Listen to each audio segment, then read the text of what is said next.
kembali lagi ke pelajaran saya di pembangunan ekonomi. Seperti yang saya kasih tahu minggu lalu, kita akan membahas lebih dalam lagi ya teman-teman. Oke teman-teman, apakah ada yang nggak masuk hari ini? Banyak Pak. Banyak ya? Kenapa ya? Tapi ini sakit.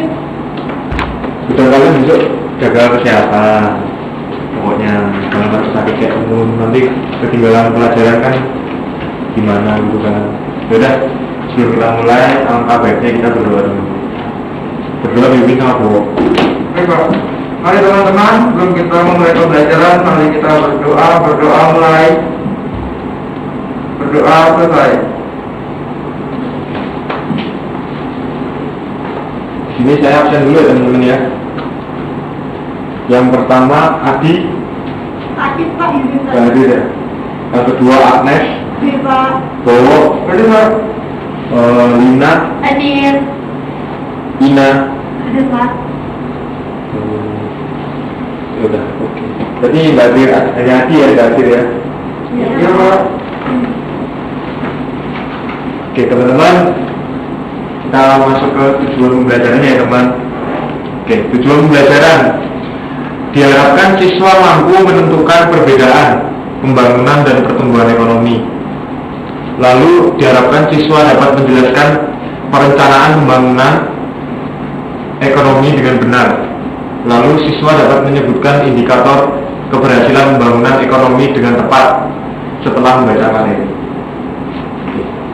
Sebelum kita mulai, kita lihat video yang saya berikan dulu ya. Iya Pak.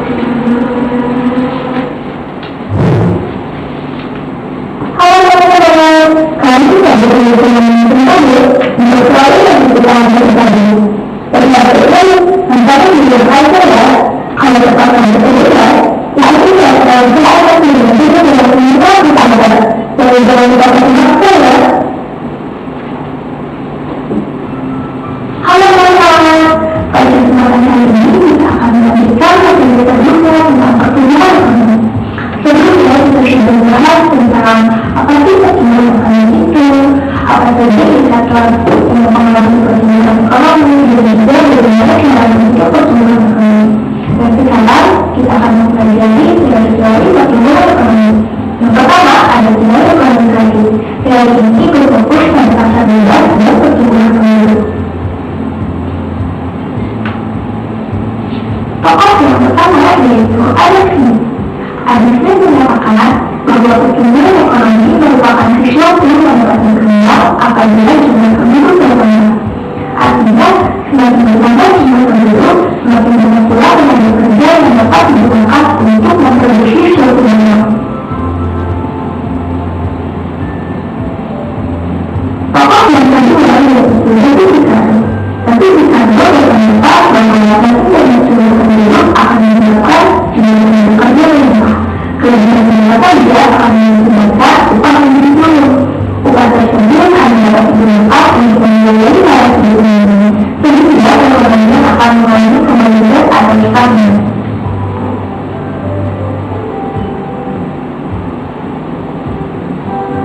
Tokoh yang ketiga yaitu Thomas Robert Malthus. Ia pribadi pendapatnya lebih dikenal dan ia berpendapat bahwa pertumbuhan penduduk yang semakin besar akan membuat ekonomi panas, sehingga masyarakat akan berubah tanpa. Dapat disimpulkan menurut pandangan ahli ekonomi kreatif terdapat 6 faktor yang mengenai pertumbuhan ekonomi. Yang pertama jumlah penduduk, yang kedua jumlah orang muda, yang ketiga luas tanah dan kekayaan alam, dan yang keempat tingkat teknologi yang digunakan. Selanjutnya ada teori pertumbuhan ekonomi neoklasik. Teori ini melihat dari segi perlawanan yang menilai pertumbuhan ekonomi tergantung kepada perkembangan faktor-faktor produksi. Tokoh yang pertama yaitu Robert Schuman berpendapat bahwa pertumbuhan ekonomi merupakan rangkaian kegiatan yang disebabkan manusia, akumulasi nilai, pemakaian teknologi yang dari hasil atau output. Adapun pertumbuhan ekonomi dapat berdampak positif dan dapat berdampak negatif. Oleh karenanya, yang pertama bahwa pertumbuhan penduduk harus dimanfaatkan sebagai sebuah pilihan yang positif. Tokoh yang kedua yaitu Schumpeter. Schumpeter berpendapat bahwa pertumbuhan ekonomi sangat ditentukan oleh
yang dikenal sebagai keterlibatan internasional.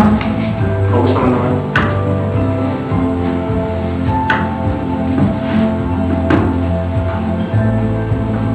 Tokoh yang ketiga yaitu World Bank Investor yang merupakan dari perkembangan ekonomi dalam dunia yang menjadi Bridge of Economic mengatakan bahwa perkembangan ekonomi yang menjadi saksi yang pertama masyarakat tradisional atau traditional society.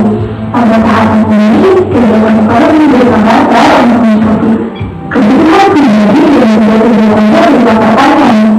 Yang kedua yaitu masyarakat yang kondisi untuk dana standar atau privileged personnel.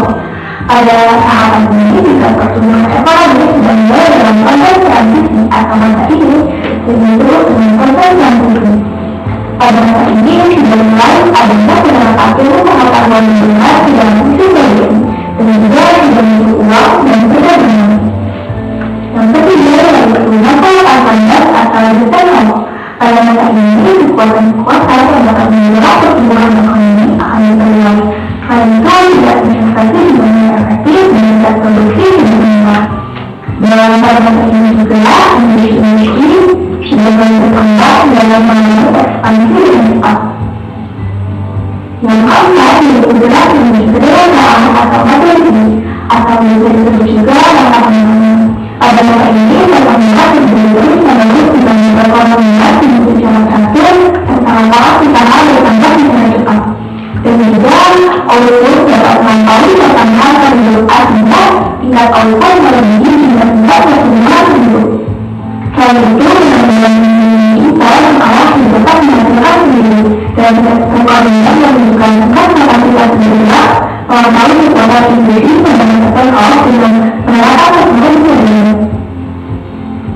Mengapa konsumsi ini adalah anugerah contribution pada masa ini dapat memiliki dengan dan juga konsumsi masyarakat dan bentuk sekunder dan tersier karena pendapatan dia kesatuan masyarakat melalui negara dunia dan masyarakat sudah mencapai tingkat konsumsi yang melampaui kebutuhan yang lainnya. Selain itu, pada masa ini juga terdapat kesempatan sosial bentuk sehingga pendapatan yang tinggi dan pendapatan yang tinggi dapat menjadi tingkat konsumsi yang tinggi. Tokoh selanjutnya yaitu Robert Thomas. Dia mengatakan bahwa pertumbuhan ekonomi itu yang besar dapat terjadi menjadi tiga tingkatan. Yang pertama, perekonomian tertutup. Pada masa ini, penduduk Indonesia harus mencapai pertumbuhan lebih dari 2 miliar. Individu akan mencapai pertumbuhan besar sekaligus menjadi konsumen, sehingga tidak terjadi pertukaran barang atau jasa. Masa yang kedua yaitu kelebihan dan pertumbuhan. Pada masa ini, kebutuhan manusia semakin meningkat baik secara kuantitatif dan kualitatif akibat perkembangan peradaban. Peningkatan kebutuhan tidak dapat dipenuhi sendiri, sehingga diperlukan pembelajaran kerja yang sesuai dengan keahlian. Pembelajaran kerja ini menimbulkan pertukaran barang dan jasa. Pertukaran barang dan jasa pada masa ini dikendalikan oleh tidak mencari keuntungan, tapi hanya semata-mata untuk memenuhi kebutuhan. Masa yang ketiga yaitu masa kapitalis. Pada masa ini muncul kaum pemilik modal atau kapitalis dan sangat banyak kaum kapitalis memerlukan kerja atau kaum buruh. Produksi yang dilakukan oleh kaum kapitalis ini tidak hanya sekedar untuk memenuhi kebutuhan lagi, tapi juga bertujuan untuk mencari keuntungan atau laba yang menyenangkan sekali ini semoga bermanfaat bagi kita semua. Kira-kira apa lagi yang harus kita bahas? Kasih tahu di kolom komentar ya. Dan jika kalian suka dengan video ini, jangan lupa klik tombol like dan klik tombol subscribe. Oke teman-teman, kita akan memperdalam lagi dari isi video yang saya sampaikan tadi. Oke, kita mulai dari apa sih itu pembangunan ekonomi? Pembangunan ekonomi adalah proses yang bertujuan untuk menaikkan pendapat per kapita dalam jangka panjang disertai dengan pemulihan struktur ekonomi dan perkembangan iptek. Oke teman-teman, apakah teman-teman tahu tentang perbedaan antara pembangunan ekonomi dengan pertumbuhan ekonomi? Oke, saya jelaskan ya teman-teman. Perbedaannya itu adanya perubahan struktur ekonomi dan perhatian terhadap jumlah penduduk. Jadi kalau pertumbuhan ekonomi itu hanya terfokuskan terhadap PDB-nya saja, tanpa memperhatikan adanya penduduk dan juga perubahan struktur ekonomi. Ini detailnya teman-teman. Kalau perbedaan antara pembangunan ekonomi dengan pertumbuhan ekonomi, tapi saya mulai dengan pembangunan ekonomi, ciri-cirinya seperti apa. Yang pertama ada kenaikan PDB dari tahun ke tahun lebih besar daripada persentase kenaikan penduduk. Yang kedua ada kenaikan PDB disertai perubahan struktur ekonomi. Lalu yang ketiga ada kenaikan PDB disertai peningkatan kesejahteraan masyarakat dan pemerataan distribusi pendapatan. Lalu yang keempat ada menekankan peningkatan kemakmuran. Kita lanjut lagi. Kalau ini tentang pertumbuhan ekonomi. Bedanya, kalau ini kan kita lihat dari kenaikan PDB dari tahun ke tahun lebih besar. Nah, tetapi kalau yang pertumbuhan ekonomi dia tidak memperhatikan persentase pertumbuhan penduduk, melainkan kalau yang pembangunan ekonomi tadi memperhatikan persentase pertumbuhan penduduk. Lalu yang kedua ada kenaikan PDB disertai dengan perubahan struktur ekonomi dan perkembangan iptek. Lalu yang ketiga ada kenaikan PDB tidak memperhatikan peningkatan kesejahteraan masyarakat dan distribusi pendapatan. Lalu yang keempat ada menekankan peningkatan pendapatan per kapita. Kita lanjut teman-teman. Oke. Dalam pembangunan nasional pasti ada perencanaan. Nah, berikut arti perencanaan pembangunan ekonomi adalah upaya pemerintah dalam mengkoordinasikan kebijakan untuk mencapai tujuan perekonomian nasional seperti pengurangan kemiskinan atau percepatan pertumbuhan ekonomi. Oke, berikut program-program perencanaan pembangunan ekonomi contoh-contohnya. Yang pertama ada pengentasan kemiskinan, itu ditujukan untuk sebagai pertumbuhan ekonomi kita akan melihat banyak semua penduduk itu kan sama rata dengan penghasilan dan lain-lain. Nah, maka fungsinya pendapatan nasional itu juga kita bisa mengetahui kebijakan pemerintah apa aja yang akan diadakan untuk mengatasi kemiskinan ini. Lalu yang kedua ada riset pengembangan pertanian. Lalu yang ketiga ada perencanaan keluarga. Yang keempat ada kebijakan ketenagakerjaan. Lalu ada meningkatkan kemajuan teknologi lokal. Lalu berikutnya ada analisa proyek investasi. Lalu berikutnya ada pengembangan kewirausahaan.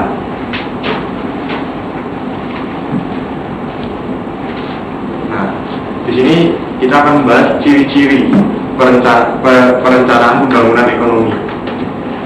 Ciri-ciri perencanaan pembangunan ekonomi itu adanya usaha untuk yang pertama mencapai perkembangan sosial ekonomi yang positif. Lalu yang kedua ada meningkatkan pendapatan per kapita. Lalu yang ketiga mengadakan perubahan struktur ekonomi atau diversifikasi ekonomi. Lalu yang keempat ada perluasan kesempatan kerja. Yang kelima ada pemerataan pembangunan. Lalu yang keenam ada pembinaan lembaga ekonomi masyarakat untuk menunjang pembangunan. Lalu yang ketujuh ada menjaga stabilitas ekonomi. Jadi menjaga stabilitas ekonomi itu juga sangat perlu agar ekonomi yang ada di Indonesia ini terus stabil. Di sini ada fungsi perencanaan pembangunan ekonomi. Yang pertama ada pedoman pelaksanaan kegiatan pembangunan. Lalu yang kedua ada perkiraan potensi, prospek, hambatan, serta risiko yang mungkin timbul dalam pembangunan. Lalu berikutnya ada kesempatan untuk memilih yang terbaik. Lalu berikutnya ada penyusunan skala prioritas dari segi pentingnya tujuan. Lalu berikutnya ada standar pengawasan dan evaluasi. Ini berikut adalah fungsi perencanaan pembangunan ekonomi. Jadi perencanaan pembangunan ekonomi itu di setiap negara itu berbeda-beda teman-teman. Dan sistem-sistem ekonominya pun juga berbeda. Karena apa? Karena di setiap negara itu tidak semuanya semisal ekonomi sosialis semua atau kapitalis semua, karena setiap negara punya masing-masing sistemnya. Yang pertama ada sistem ekonomi sosialis, yang kedua ada sistem ekonomi kapitalis, lalu yang ketiga ada sistem ekonomi campuran. Pertama kita akan bahas negara sosialis atau sistem ekonomi sosialis. Jadi ciri-cirinya itu semua sektor ekonomi direncanakan pemerintah. Yang kedua semua kementerian dan perusahaan harus melaksanakan rencana yang telah disusun oleh pemerintah.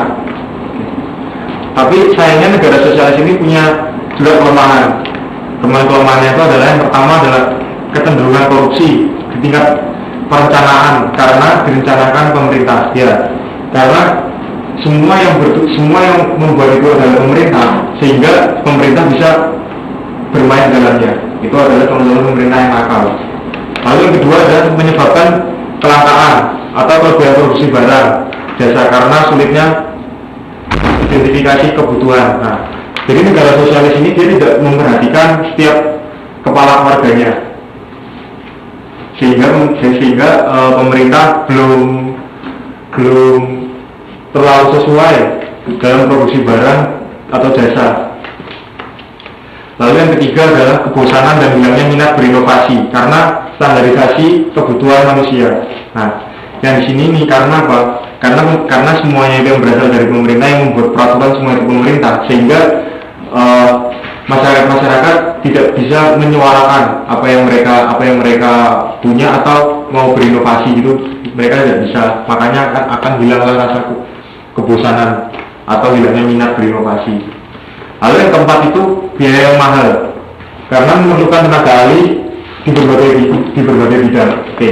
Jadi ini kan negara sosialis ini yang semua yang membuat itu kan asalnya dari pemerintah, sehingga pemerintah ini harus membayar staf ahli untuk membuat sistem ekonomi yang baik, dan itu pasti tidak memakan biaya yang sangat murah, melainkan memakan biaya yang sangat mahal. Berikutnya adalah kebalikannya dari sosialis, yaitu kapitalis. Cirinya itu hanya berupa stimulan atau perangsang agar dunia usaha itu bisa tumbuh dan berkembang sesuai dengan tujuan pembangunan di negara tersebut. Kelemahannya adalah berpotensi gagal saat stimulan yang diberikan kurang sesuai bagi pihak swasta, karena ini kapitalis itu semua penduduk dibolehkan untuk menyatakan pendapat, sehingga negara kapitalis itu mereka kalau misal lewat stimulan itu kan macam-macam. Setiap penduduk masih punya rencana yang berbeda-beda, seperti itu. Lalu yang kedua itu menimbulkan kelangkaan dan kelebihan barang. Nah, sama sebenarnya sama yang negara sosialis, cuman bedanya menimbulkan kelangkaan dan kelebihan barang saat mekanismenya sedang tidak berjalan. Oke. Berikutnya negara berkembang. Oke.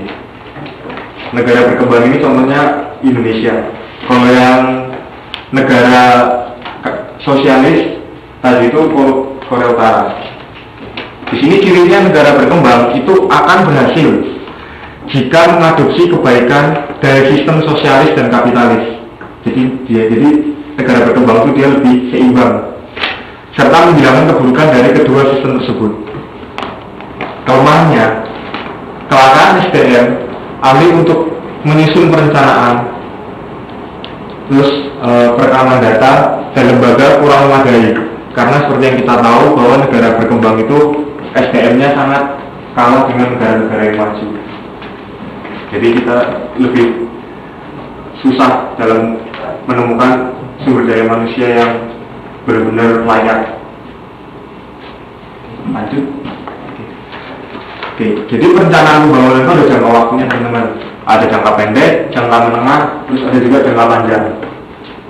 Ya, jangka pendek itu berlangsung selama 1 tahun. Jadi kalau misal sebelum 1 tahun dia tetap masuk ke jangka pendek. Begitu juga jangka menengah. Kalau jangka menengah ini berlangsung selama 5 tahun. Jadi kalau udah di atas 1 tahun dan di bawah 5 tahun dia akan masuk ke jangka menengah. Lalu jangka yang panjang itu berlangsung cukup lama, yaitu antara 15 sampai 20 tahun. Oke. Terus ini adalah indikator keberhasilan pengembangan ekonomi atau seperti penilaian terhadap ini tuh pengembangan ekonomi itu berhasil atau tidak. Nah, di sini dulu itu dinilai dari PDB. Jadi berubahnya PDB secara terus-menerus dalam jangka waktu lama ini sudah tidak lagi digunakan. Karena apa teman-teman? Karena negara hanya fokus untuk menaikkan PDB-nya saja. Situ teman-teman. Nah, terus karena dulu negara itu hanya terfokuskan dengan menaikkan PDB saja, maka diciptakanlah pendapatan per kapita. Nah, di sini lebih tepat dijadikan indikator pembangunan ekonomi karena ada keunggulan teman-teman, yaitu mudah dihitung. Rumusnya adalah PDB dibagi jumlah penduduk. Lalu yang kedua cukup mewakili peningkatan kesejahteraan rakyat. Yang kedua ini cukup mewakili peningkatan kesejahteraan rakyat. Jadi kalau yang pendapatan nasional yang sebelumnya itu karena dilihat dari PDB-nya saja, itu kan kita hanya melihat dari sistem ekonomi jangka panjangnya. Nah, semisal sistem ekonomi jangka panjangnya itu akan terus naik, itu akan dinyatakan berhasil. Nah, tetapi kalau kita pakai yang hanya melihat PDB-nya saja, itu akan sangat sulit kita mengerti apa yang dibutuhkan oleh penduduk-penduduk yang ada di negara Indonesia. Karena apa? Karena kalau misal kita pakai pendapatan per kapita itu dia juga memperhatikan gaji-gaji dari setiap kepala keluarga dan juga memperhatikan penduduk-penduduk yang ada di Indonesia. Jumlah penduduk apakah bertambah atau berkurang gitu. Oke teman-teman, sebelumnya apakah teman-teman ada pertanyaan? Bisa ada Pak? Nggak ada ya? Oke. Oke teman-teman, menurut teman-teman gimana pelajaran hari ini? Apakah teman-teman mudah mengerti? Sudah. Sudah, Pak. Ya. Oke teman-teman, ini teman-teman jangan lupa ada tugas di rumah dikumpulkan minggu depan. Saya kasih waktu 2 menit untuk mencatat ya. Iya Pak. Iya, Pak.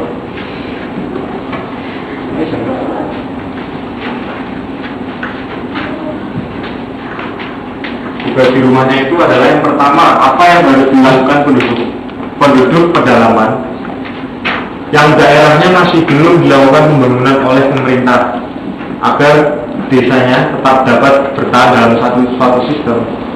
Terus yang kedua, coba identifikasi pembangunan nasional di Indonesia berdasarkan jangka pendek, menengah, dan juga panjang.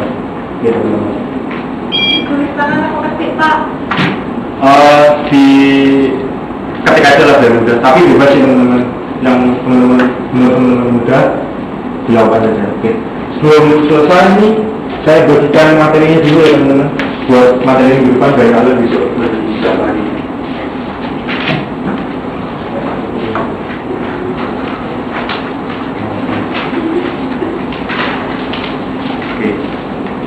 Oke teman-teman, sebelum kita akhiri, langkah baiknya kita berdoa dulu. Berdoa dulu sama Lina ya. Mari teman-teman sebelum kita pulang berdoa terlebih dahulu, berdoa mulai. Selesai. Oke teman-teman, terima kasih teman-teman sebelumnya. Jangan lupa jaga kesehatan, jangan sampai nggak masuk biar teman-teman nggak ketinggalan materi yang saya berikan lagi. Oke, terima kasih teman-teman ya.